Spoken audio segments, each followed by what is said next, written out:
Buenas tardes YouTube, welcome to my channel, Better Monday Fasting. Today I'm going to talk about a 24-hour window of eating per week during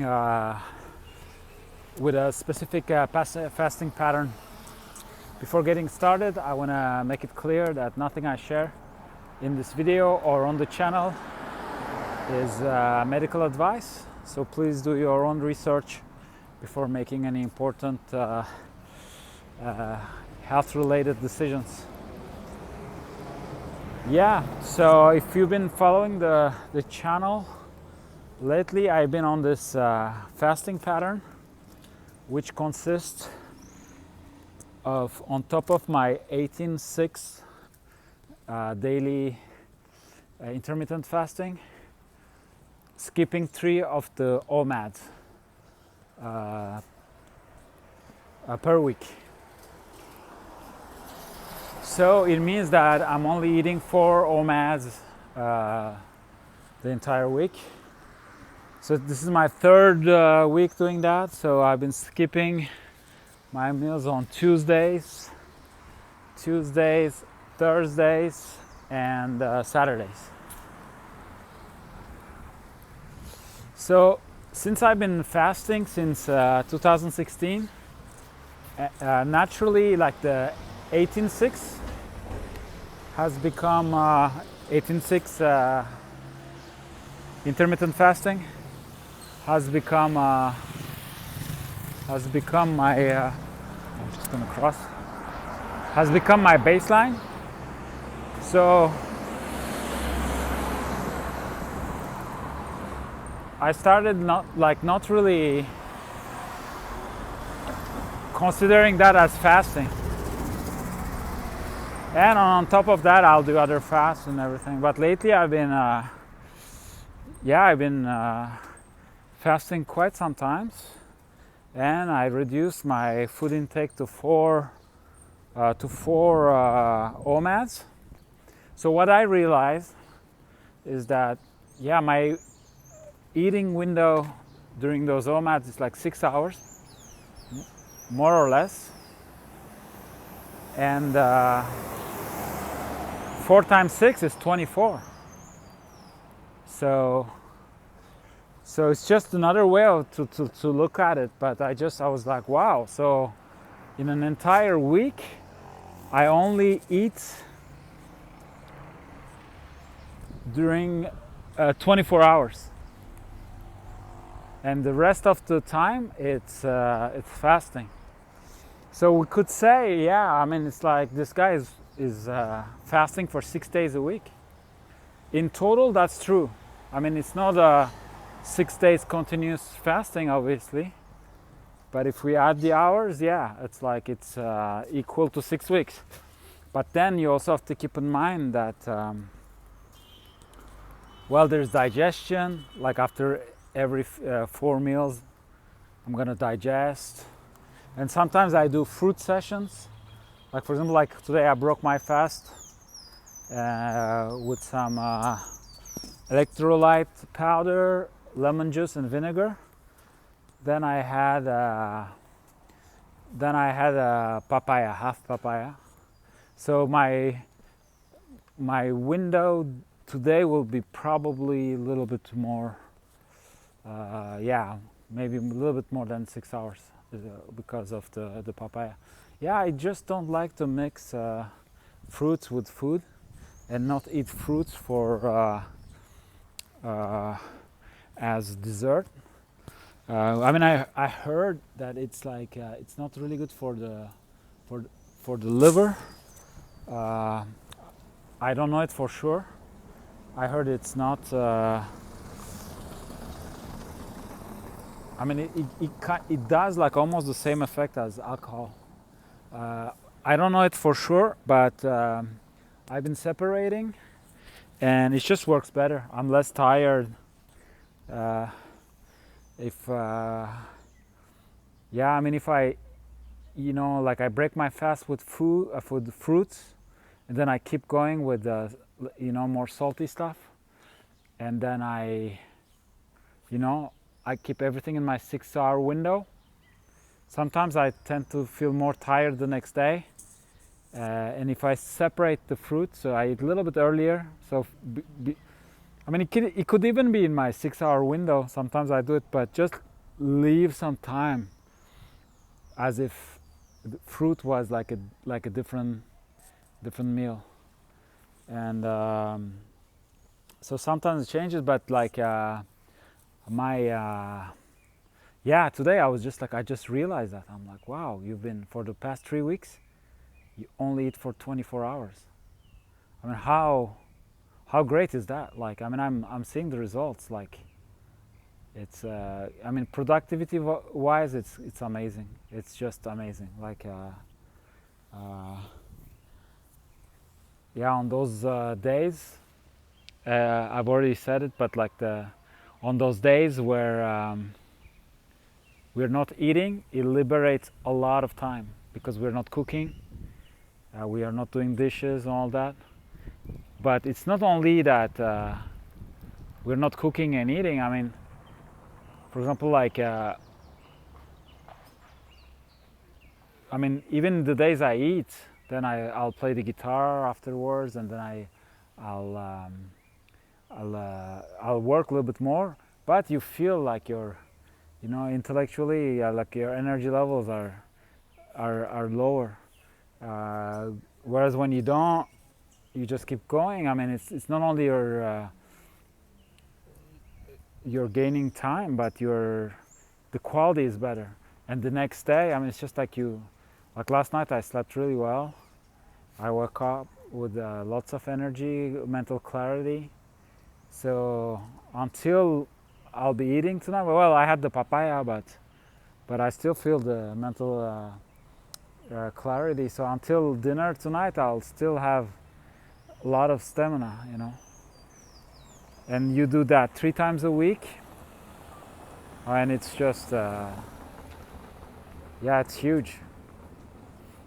So, I mean, that's a pretty advanced pattern. I mean, I just don't recommend somebody who has never fasted to start with that. Like, I mean, always start small, start with intermittent fasting, and then as you keep going, you can challenge the body in different ways, and then it becomes like fasting becomes like a tool. Like right now, I'm not doing this pattern because I'm trying to cure something. I'm sure like it's getting some work done at that level as well, but I'm doing it because I get more out of life. I get more out of the week. I get more out of I get more done. So it's more of a tool that it's a productivity tool, like primarily. But also, why am I being productive? Because, well, one, because I'm optimizing. I'm wasting less energy with digestion and getting the amount of food that I really need,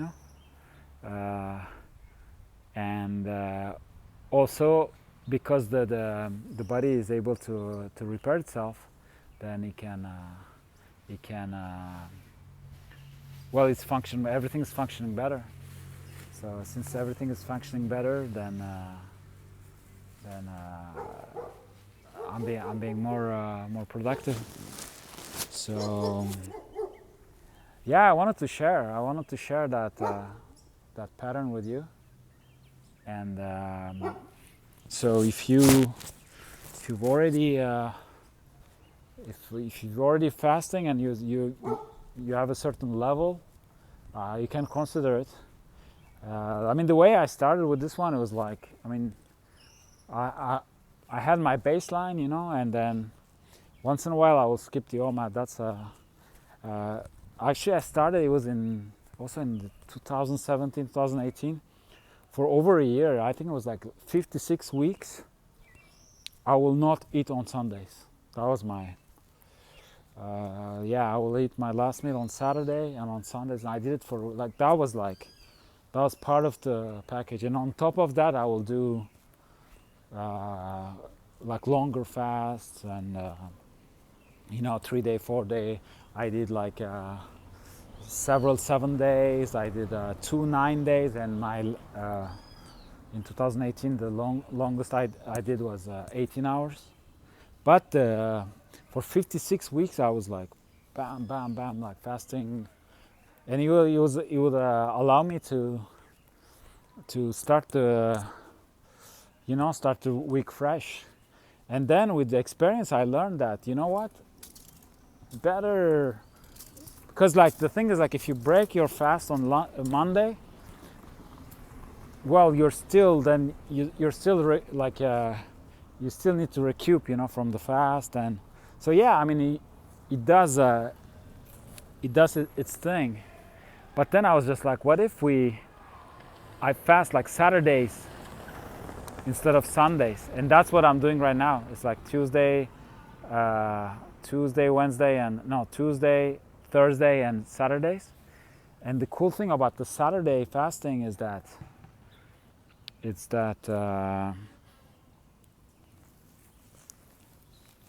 think there's some dog poop here. The good thing about the Saturday fasting is like, so you fast on Saturday, you put the stress, you do the work on Saturday, then you break your fast on Sunday at night, and so you start recouping, and then on Monday you're ready.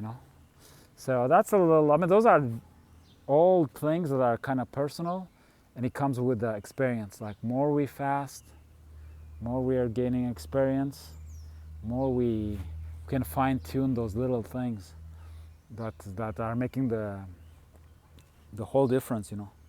And yeah, I'm really happy with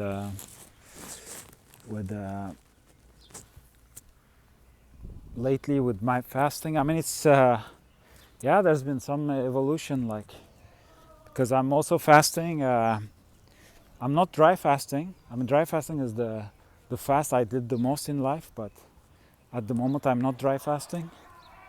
And then I'm not dry fasting, and I'm consuming coffee, tea, things like that. Sometimes cacao, but with water, but no sugar, no sweeteners, no.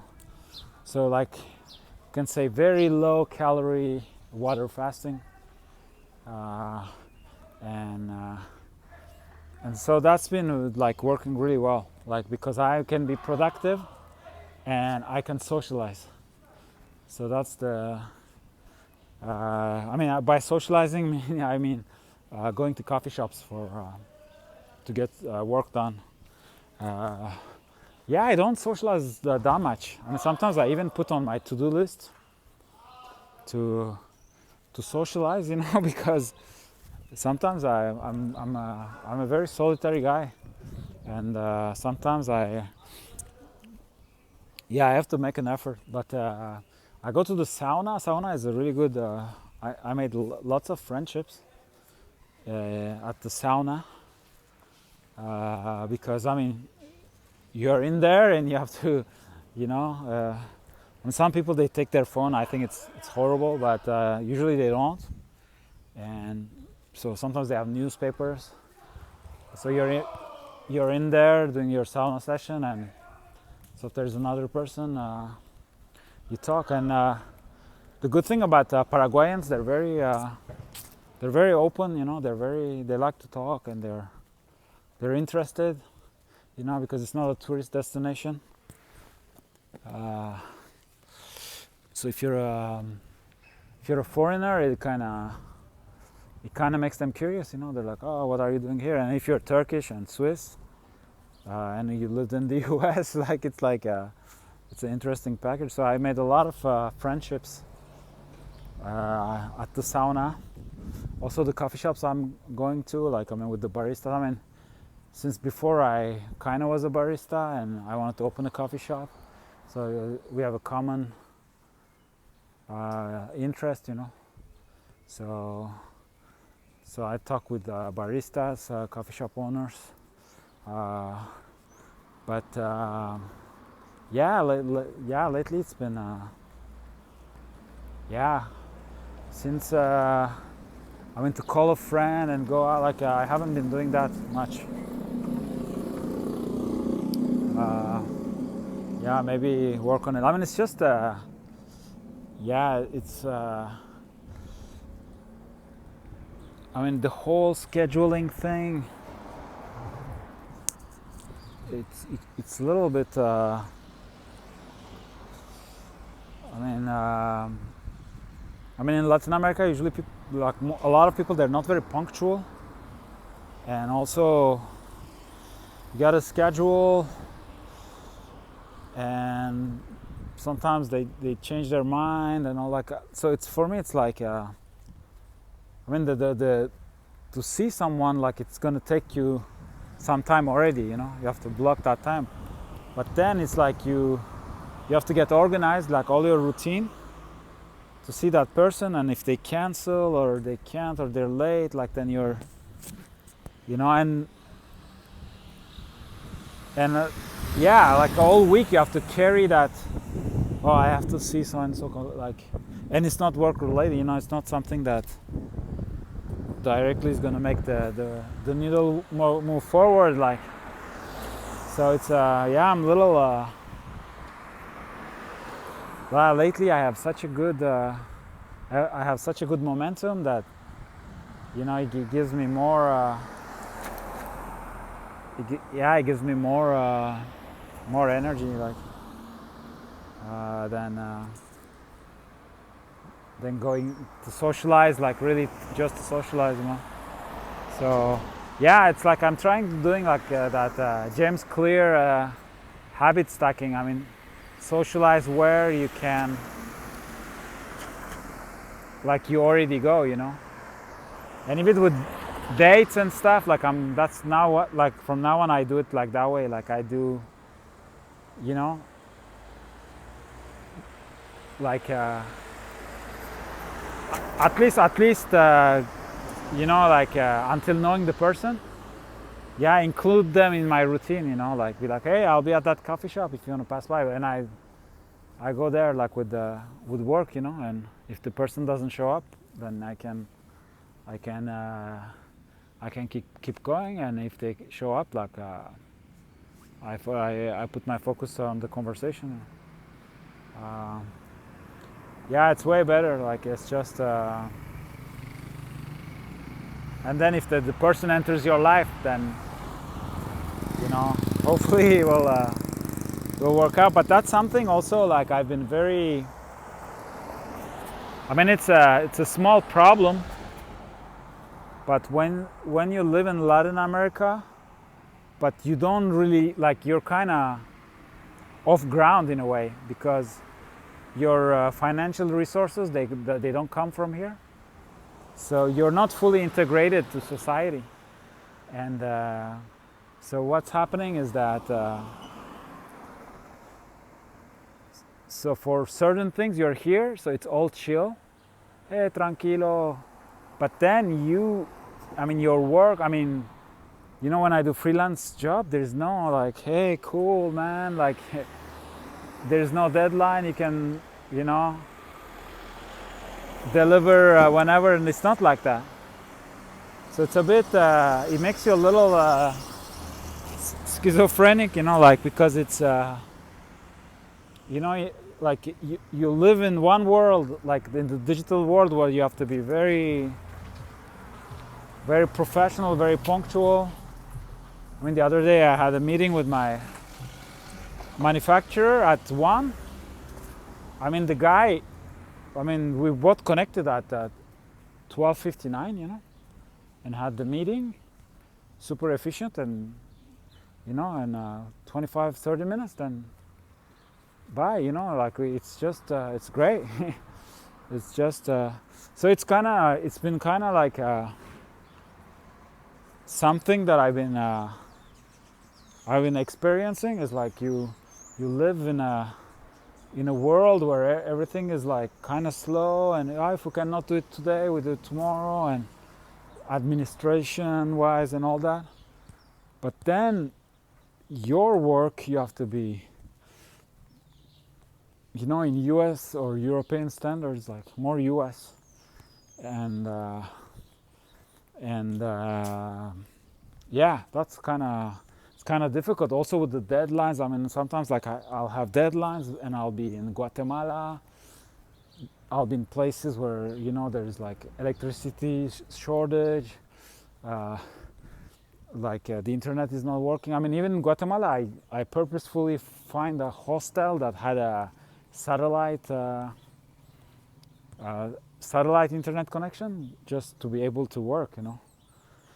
So it's really, that's something I kind of wanted to share, because you feel like you live in two different worlds. But of course, I mean, it also creates a great advantage, because you're generating income in markets that it's easier to generate like that type of income, and you're spending it in places that are more affordable. So I'm the winner. Like, I'm not going to complain, but it creates this this weird thing. And sometimes it's also like, especially in Argentina, I'll experience that. Like, like the landlords, and they kind of adapt the way it's convenient for them. When I'll be in Argentina and it'll be time to pay rent, they're like Swiss Germans. Like, if I'm 10 minutes late to pay rent, they freak out.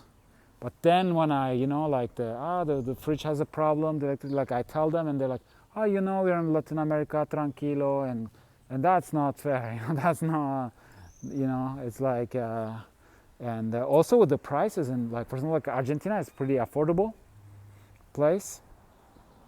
I mean, if you do your change in the blue market, I mean, it's very affordable, the restaurants and all that. I mean, it depends on, like, since it always changes, like, I don't want to say, but last time I went, it was like, if you have dollars and you can go to the blue market to exchange them, it's very powerful. But the Airbnbs, it's almost European price. It's very expensive, like in comparison to the cost of living and the cost of renting if you were to live there. So it's just like maybe an unspoken mafia situation. Like, if they're it's almost like the older landlords. They're like, okay, we're gonna, it's only euros and gringos, and we're gonna charge them. They just they act like their own little real estate cartel, and they just keep because the prices, if you rent on, in Palermo, so like those neighborhoods, it's been always, even at times where the dollar was really strong, it's always expensive. So yeah, it's really interesting when you live in this like this type of like kind of digital nomad life. It's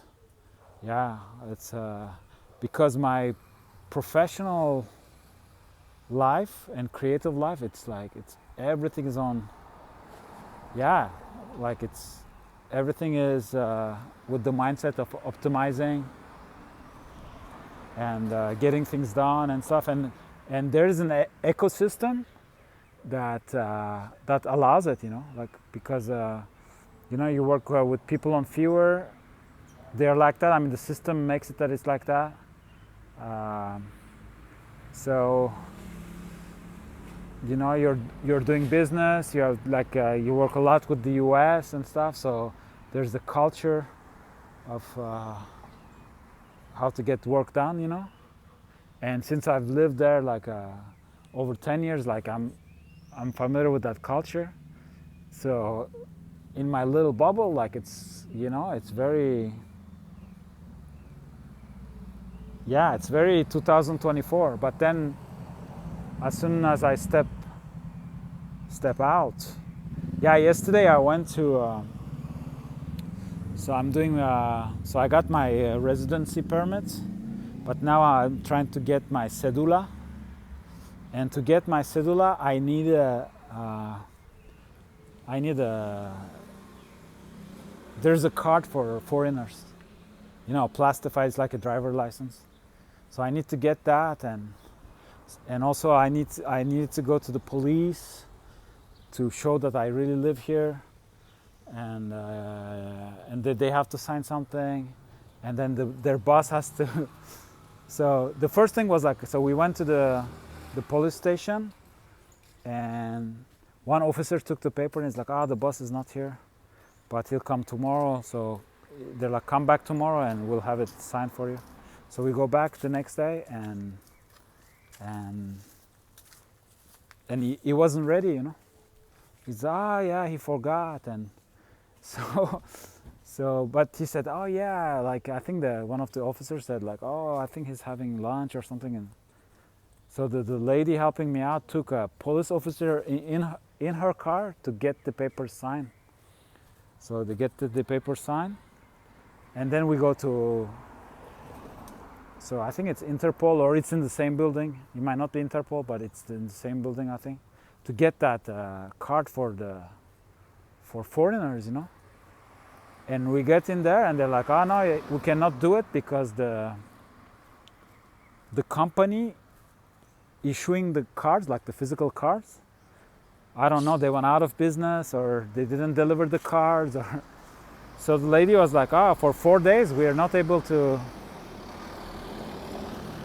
issue the cards. I mean, they have everything working, it's just that there's no the physical cards, And she couldn't give us a date. She's like, I don't want to tell you something wrong because we don't know. So that's, that's, I mean, I'm not saying that like to criticize or anything. Like, I mean, I'm the foreigner, I chose to live here. So I have to adapt. I mean, that I have to adapt to that reality. Like, I'm not complaining. But yeah, I mean, like if you're renting through Airbnb on the day, you have to pay. It's not like for 4 days my credit card wasn't. You cannot like. So if you're doing a job as a freelancer, you have to deliver before the deadline, it's like, and they want, that's the difference. Like the thing is like, here we have to, the citizen, in this case myself, like we always have to take it, like, okay, it's like that, that's the way it is, and just, we need to be flexible, but with the people who are supposed to work for us, we have to be flexible and understanding. But then when we are doing the work for the Western world, like there's no, I mean, there's a reason why a deadline is called a deadline, So it's an exercise. Like you have to be, my whole immigration process, it's just the lady who took my paper, she made like 2-3 mistakes in a row, and it made me waste like an extra 3 months, Like I wanted to go visit my family and all that, like all my plans, and now like I had my all the paperwork saying that I had not committed a crime in my country and all that. Now they're all past due. They've been issued like 6 months ago. So now to get my cedula, my ID card, well, they're not valid anymore. So today I went to the Turkish consulate, like they did it in 5 minutes. It was impressive. It was really, I had an appointment for 1 o'clock. I think I went there like 10 minutes in advance. At 1:05 I had my official paper from Turkey in Spanish, from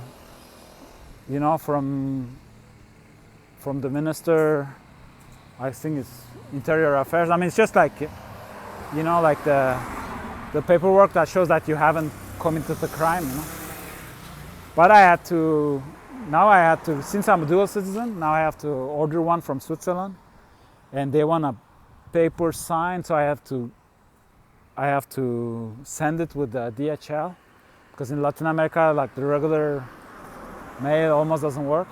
They charge me about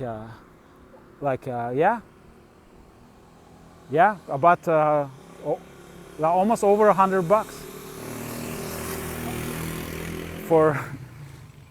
for just paper, and then the whole thing to order it cost me another 100 Swiss francs. I mean, the whole thing cost me like $220 or something, just because one clerk, she didn't do her job properly. I mean, I think it was her first day or something. It was kind of bad luck, and the fact that when you're a dual citizen, it's always like it makes the process go. Because what happened was, like, my country of citizenship and where I was born, it was like two different places. So that lady that started working that day, she decided that she was like, "Oh, can I have your Turkish passport, like for like a photocopy of your Turkish passport?" But it wasn't within the requirements. And my lawyer lady, she didn't catch it. We should have said yes, but we need to translate it first, So we said, of course. And then they made a copy, and she was like, "Oh, it's just to back up the case." But then since the Spanish translation was missing of the passport, they stopped the whole procedure, and they didn't call us. So it's like two mistakes. It's like big mistakes, like. And there's no consequence for them, That's the part that it's kind of like, if I do two mistakes like that in my, like, any work in the West, you're fired, man. Like, it's like nobody's gonna. And then we wrote letters and be like, "Hey, can you accelerate?" And like we did all kinds of stuff, like to, if you anybody can make a mistake, but if I make a mistake, I'm gonna do everything to catch up, And it took, I think it was like this, because the process takes 3 months. So I think right at the beginning, so like in April, I gave all the paperwork. And I think they were like, I think a week later, they stopped the process and they didn't call us. So we waited 3 months. And after the 3 months were over, they're like, "Oh no, the process was blocked." So we did the translation and everything. And finally, last week I got my residency, like with almost a 3 months delay. But now that I have to keep on going with the process, now like my paperwork from Turkey and Switzerland are expired. So the next offices, they're probably not gonna accept it, because they're different entities. And also, I don't want to take the risk. I don't want to give like expired, because they could, the clerk at the desk, they could accept. They were like, "Okay, we accept," and then they do the same thing. No, the documents are expired, so we're gonna stop the process and not call you. It's possible. So yeah, I mean, it's.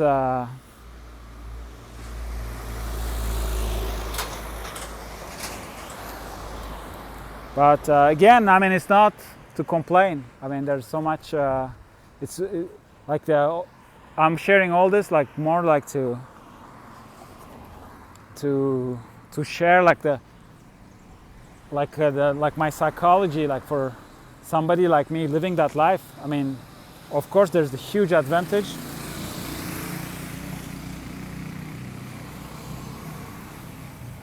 But also. Yeah, it's kind of, you have to kind of split your brain in two, You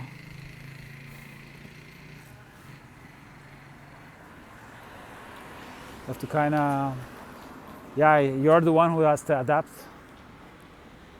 And, but in Argentina, it made me laugh because they know. That's the thing.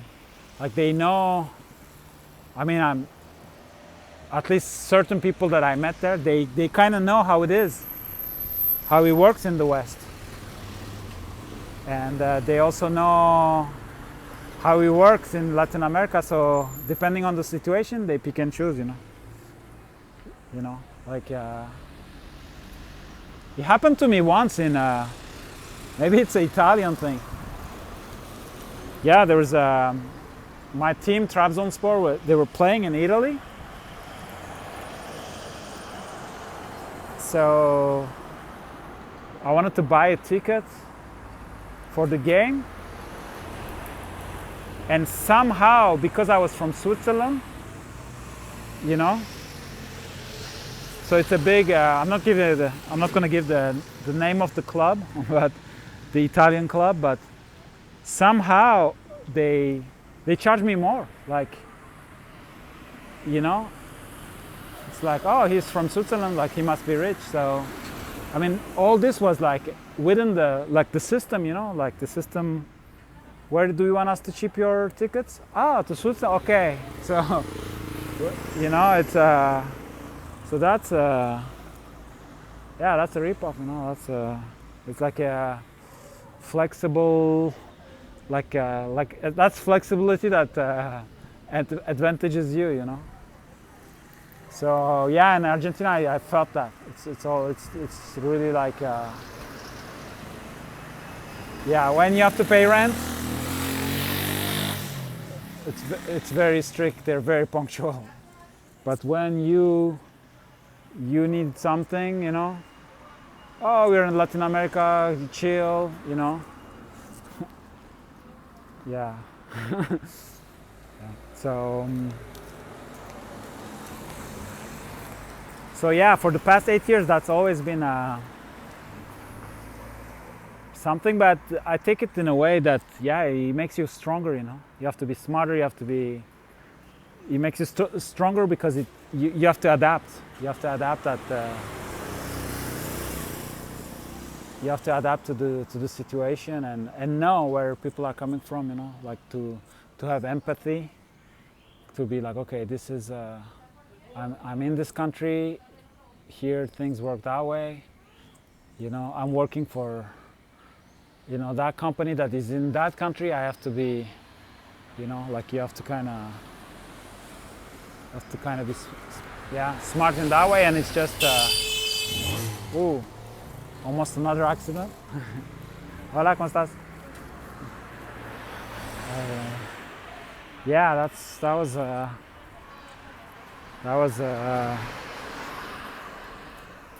That was my little. I don't want to say rant. It's not ranting. Like it's not like I'm not complaining, but I just wanted to give it a little insight of how is it to live in Latin America without living in Latin America. Like that's the truth is there, because if you fully move to a country where you work, like your income comes from there, and you're like, then you just adapt, then you just become one of them, and that will come with some advantages and disadvantages. But if you wanna still generate value in a certain part of the world and live in another part of the world, then at least the good thing about living in Latin America is like with the US, like in terms of time difference, there's none. Like, I mean, it depends where you are, but you're kind of on the same, and that's huge, because like, I know people, working from Asia, and that's you worked all day and everything, and now you have to do meetings and calls. I mean, you're already tired from the day at night,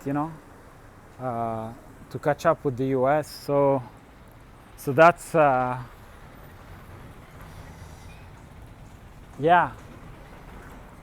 think that'll be more challenging. And then, to catch them in the morning, but then if, then they're going to get things done, if in the afternoon and stuff, then it's going to be really late for you. over there. So yeah, that's I mean, it would be really nice to live in Asia as well, but those are the things to keep in mind. Okay, so yeah, I wanted to share like this fasting pattern of mine of only eating 24 hours, only having a window of 24 hours a week to enjoy food, and the rest of the time just let the body do its magic and be productive. So I just realized, like it was I think it was this morning. Yeah, I just realized, like, because since I don't count, I don't count the intermittent fasting. So since I wasn't taking that into consideration, in my mind was like, oh, I'm just skipping 3 meals, and I'll be like, because I want to do the 1-1-1-1, you know, one day I eat, one day I don't eat, and that will equal to 3.5 days, right? 3.5 days where you eat 3.5 logically. But I forgot that. So then I was like, how come? Because now I'm like eating like three times like a day and a half. I'm fasting three times, so it equals 4.5 days already. So how? And that's where I realized, I was like, oh no, like you're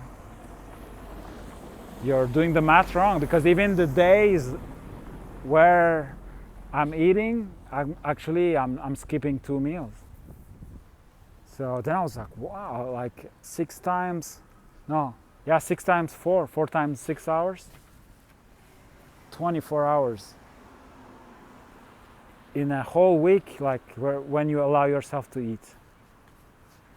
And yeah, that's something to think about, you know. It's very, and if I do the 1-1,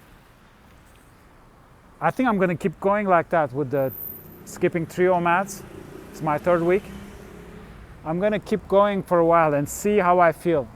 If I feel like I need to eat more, or if I feel like I'm ready to do the 1-1, and then I go 1-1. And the thing is, like, if I can make the 1-1 sustainable, it's it's 50%. You know, if you do the 1-1 for 1 year, it's 50%. Like for somebody like me that already eating only once a day, so I'm already like technically spending 60%, 66% less than a regular person. But then it will be even the half of what I'm already paying for food, you know. So that's interesting. So what I'm thinking is like, that's going to be, I think, my strategy when I go to the 1-1. So I'm going to start with the 1-1. So I'm going to do 1-1. So one day I eat, one day I don't. One day I eat, one day I don't. And I go as much as I can. And when I feel a little, you know, that it wasn't enough, I do. So you'll be one day I eat, one day I don't, you know. No, one day I fast, one day I eat, for example.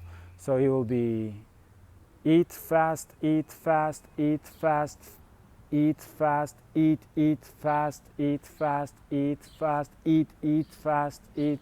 It's like, it's really like odd time signatures, like, yeah. So I'll do that. Like I just repeat when I feel the need. I'll be like, you know what? Now I'm gonna eat 2, or maybe sometimes I'll do eat, fast, eat, fast, eat, fast, eat, fast, eat, fast, eat, fast, eat, fast. We'll see. But it will be, I'm more motivated, like my motivation goes towards like really do the eat fast, eat fast, eat fast, eat fast, like as long as possible. And yeah, and see what horizons that's gonna open. But that's where, you know, when I talk about journey with fasting, that's what I'm talking about. It's like, you know, you reach like new heights with fasting, and then you're inspired to do something like different, and then you're curious about like what's gonna happen, you know. That's where, like, that's why it's a journey. That's why it's like fascinating. Like it's because then all that stuff is gonna affect your life. Like for example, lately I've been on this, the whole book writing process, and like since I think May. Now we're in October. Since May, I've been, skipping 1, 2, 3 OMADs, and coming back and forth like that. And that was it had its own flavor, lots of productivity, going to coffee shops, working a lot, eating, not skipping a lot, eating, not a lot, eating less. And that created all that lifestyle. And now, yeah, I'm sure the 1-1 is going to create a whole different, and then how I'm going to, because maybe at the beginning I'll do 1-1, maybe I'll do 10 days or 15 days on 1-1, and then, I got to eat 2 days. But then I'll do more, and, maybe it's not going to be a straightforward step where I go to 1-1, I'll need like that little clutch, like to, no, how to say crutch? No, I don't want to say something wrong. But like, yeah, I'll do like that little support, like on some days, eat consecutive days. But maybe in the long run, it's gonna, and maybe then I can go to, eat fast, eat fast, eat fast, turn the thing. So eat fast, eat fast, eat, like, then it opens a whole new, you reverse everything, it's, and at each time the body is challenged, and it opens, it's really exciting. It's really, I hope I'm able to convey like that, that excitement, because that's what's at the end of the tunnel, it's just like, once we pass all the initial fasting stages, then this whole, fasting turns itself into a tool, and we have all this like amazing journey that starts. So I hope my video will maybe inspire you to start fasting, or if you're already fasting, to maybe to push the envelope a little bit more. But always do your own research before making health related decisions. Thanks for watching.